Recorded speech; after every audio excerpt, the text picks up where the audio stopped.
प्रिय भक्तजनों, आज मैं भक्तिपूर्वक श्री दुर्गा आदिशक्ति सप्तशती तीसरे अध्याय का पाठ शुरू करने जा रहा हूँ, जिसके सुनने मात्र से जन्म जन्मांतरों के पाप नष्ट हो जाते हैं और आदि में भगवती की शरण की उत्पत्ति शरण की प्राप्ति होती है। इस मधुर कथा को अपने YouTube चैनल पर अपने भक्ति भाव से अनुवाद करके हिंदी में अपने सभी भक्तजनों को श्रवण कराना चाहता हूँ। हमारे YouTube चैनल पे हमारे सभी भक्तजनों का स्वागत एवं अभिनंदन है। आज के तीसरे अध्याय की ये प्यारी एवं मधुर मनमोहक कथा इस प्रकार है। जैसे कि सेनापतियों सहित महिषासुर का वध ध्यान जगदम्बा के श्री अंगों की कांति उदय काल के सहस्त्रों सूर्यों के समान है। वह लाल रंग की रेशमी साड़ी पहने हुए हैं, उनके गले में मुंडमाला शोभा पा रही है। दोनों स्तनों पर रक्त चंदन का लेप लगा है। वह अपने कर कमलों में जप मालिका विद्या और अभय तथा बर नामक मुद्राएं धारण किए हुए हैं। तीन नेत्रों से सुशोभित मुखारविंद की बड़ी शोभा हो रही है।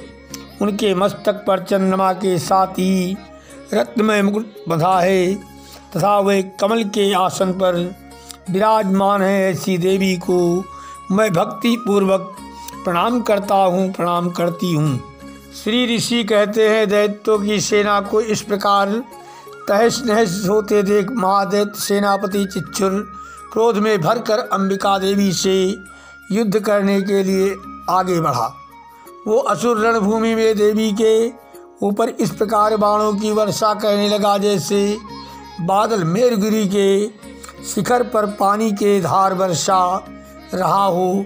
तब देवी ने अपने बाणों से उसके बाण समूह को अनायास ही काटकर उसके घोड़ों और सारथ को भी मार डाला। साथ ही उसके धनुष तथा अत्यंत ऊंची ध्वजा को भी तत्काल काट गिराया। धनुष कट जाने पर उसके अंगों को अपने बाणों से बींध डाला। धनुष रथ घोड़े और सारथ के नष्ट हो जाने पर वो असुर ढाल और तलवार लेकर देवी की ओर दौड़ा। उसने तीखी धार वाली तलवार से सिंह के मस्तक पर चोट करके देवी की भी बाईं भुजा में बड़े वेग से प्रहार किया। राजन, देवी की बाह पर पहुंचते ही वो तलवार टूट गई। फिर तो क्रोध से लाल और आंखें करके उस राक्षस ने शूल हाथ में लिया और उसे उस महादैत्य ने भगवती भद्रकाली के ऊपर चलाया। वो शूल आकाश से गिरते हुए सूर्यमंडल की भांति अपने तेज से प्रज्वलित हो उठा। उस शूल को अपनी ओर आते देख देवी ने भी शूल का प्रहार किया। उससे राक्षस के शूल के सैकड़ों टुकड़े हो गए। साथ ही महादैत्य चिच्छुर की भी धज्जियाँ उड़ गई। वो प्राणों से हाथ धो बैठा। महिषासुर के सेनापति उस महापराक्रमी चिच्छुर के मारे जाने पर देवताओं को पीड़ा देने वाला चामर हाथी पर चढ़कर आया। उसने भी देवी के ऊपर शक्ति का प्रहार किया, किंतु जगदम्बा ने उसे अपने हुंकार से ही आहत एवं निष्प्रभ करके तत्काल पृथ्वी पर गिरा दिया। शक्ति टूटकर गिरी हुई देख चामर को बड़ा क्रोध हुआ। अब उसने शूल चलाया, किंतु देवी ने उसे भी अपने बाणों द्वारा काट डाला। इतने में ही देवी का सिंह उछलकर हाथी के मस्तक पर चढ़ बैठा और उस दैत्य के साथ खूब जोर लगाकर बाहु युद्ध करने लगा।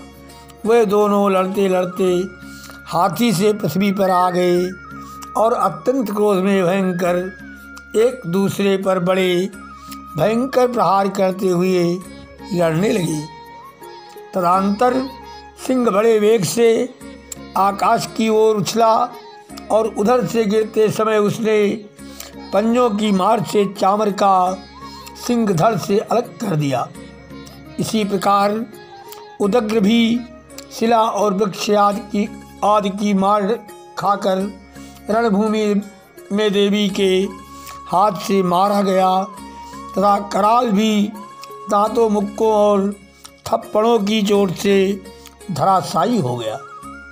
क्रोध में भरी हुई देवी ने गदा की चोट से उद्धत का कचूमर निकाल डाला, बिंदपाल से वाष्कल को तथा बाणों से ताम्र और अंधक को मौत के घाट उतार दिया। 3 नेत्रों वाली परमेश्वरी ने त्रिशूल से उग्रास्य, उग्रवीर तथा महाहनु नामक दैत्य को मार डाला। तलवार की चोट से बिडाल के मस्तक को धड़ से काट गिराया। दुर्धर और दुर्मुख इन दोनों को भी अपने बाणों से यमलोक भेज दिया। इस प्रकार अपनी सेना का संहार होता देख महिषासुर ने भैंसे का रूप धारण करके देवी के गणों को त्रास देना आरंभ किया। किन्हीं को थुथुन से मारकर, किन्हीं के ऊपर खुरों का प्रहार करके, किन्हीं को पूंछ से चोट पहुंचाकर, कुछ की सींगों से विदीर्ण करके, कुछ गणों को वेग से, किन्हीं को सिंहनाद से, कुछ को चक्कर देकर और कितनों को निश्वास वायु के झोंकों से धराशायी कर दिया। इस प्रकार गणों की सेना को गिराकर वो असुर महादेवी के सिंह को मारने के लिए झपटा। इससे जगदम्बा को बड़ा क्रोध हुआ। उधर महापराक्रमी महिषासुर भी क्रोध में भरकर धरती को खुरों से खोदने लगा तथा अपनी सींगों से ऊंचे ऊंचे पर्वतों को उठाकर फेंकने और गरजने लगा। उसके वेग से चक्कर देने के कारण पृथ्वी क्षुब्ध होकर फटने लगी। उसकी पूंछ से टकराकर समुद्र सब ओर से धरती को डुबोने लगा। हिलते हुए सींगों के आघात से विदीर्ण होकर बादलों के टुकड़े टुकड़े हो गए। उसके श्वास की प्रचंड वायु के वेग से उड़े हुए सैकड़ों पर्वत आकाश से गिरने लगे। इस प्रकार क्रोध में भरे हुए उस महादैत्य को अपनी ओर आते देख चंडिका ने उसका वध करने के लिए महान क्रोध किया। उन्होंने पास फेंक कर उस महान असुर को बांध लिया। उस महासंग्राम में बन जाने पर उसने भैंसे का रूप त्याग दिया और तत्काल सिंह के रूप में वो प्रकट हो गया। उस अवस्था में जगदम्बा जो ही उसका मस्तक काटने के लिए उद्धत आने की तैयार हुई, त्यों ही वो खड़ग धारी पुरुष के रूप में दिखाई देने लगा। तब देवी ने तुरंत ही बाणों की वर्षा करके ढाल और तलवार के साथ उस पुरुष को भी बींध डाला। इतने में ही वो महान गजराज के रूप में आने की हाथी के रूप में परिणत हो गया तथा अपनी सूंड से देवी के विशाल सिंह को खींचने और गर्जने लगा। खींचते समय देवी ने तलवार से उसकी सूंड काट डाली।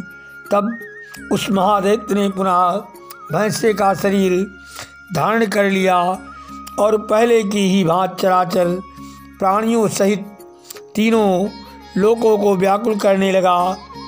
तब क्रोध भरी हुई जगन्माता चंडिका का बारंबार उत्तम मधु का पान करने और लाल आंखें करके हंसने लगी।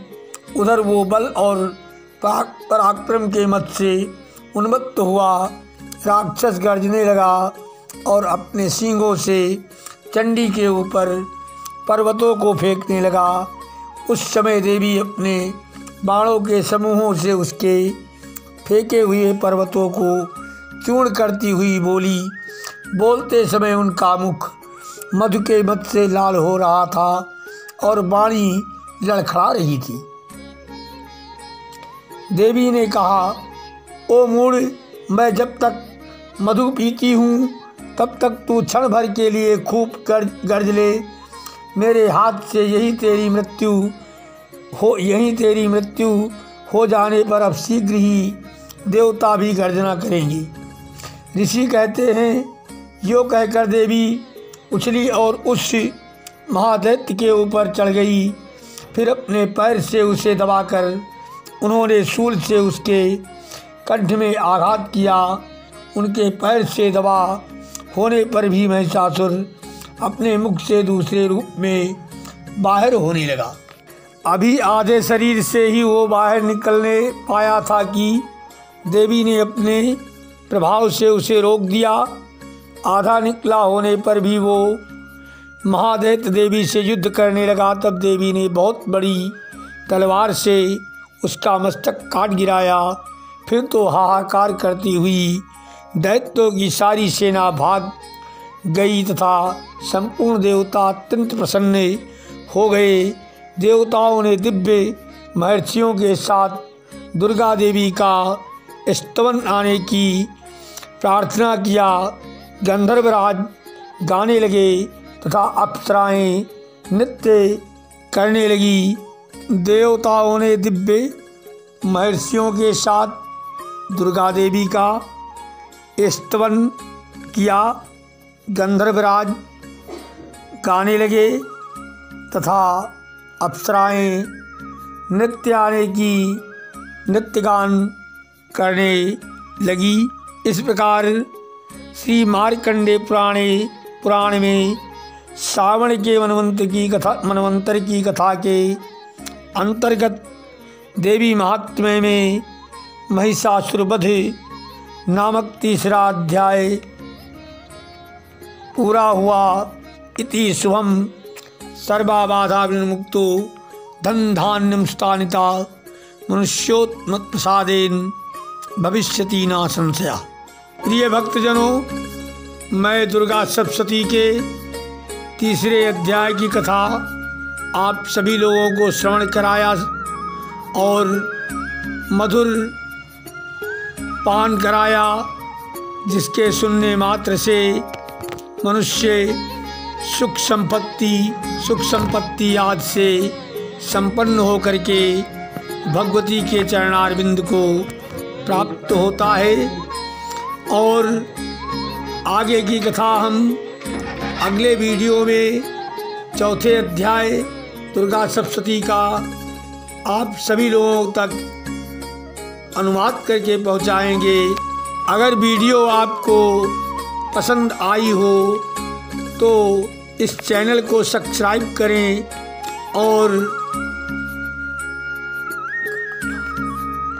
और कमेंट में जय माता दी, हर हर महादेव जरूर लिखें, क्योंकि माँ भगवती शिव शिव का ही जाप करती हैं। आदि शक्ति शिव शक्ति भवानी हमारे सभी भक्तजनों की रक्षा करें। इसी के साथ हम अपनी वाणी को विश्राम देते हैं। मिलेंगे हम आप लोगों को अब अगली वीडियो में। जय माता दी, जय सिया राम।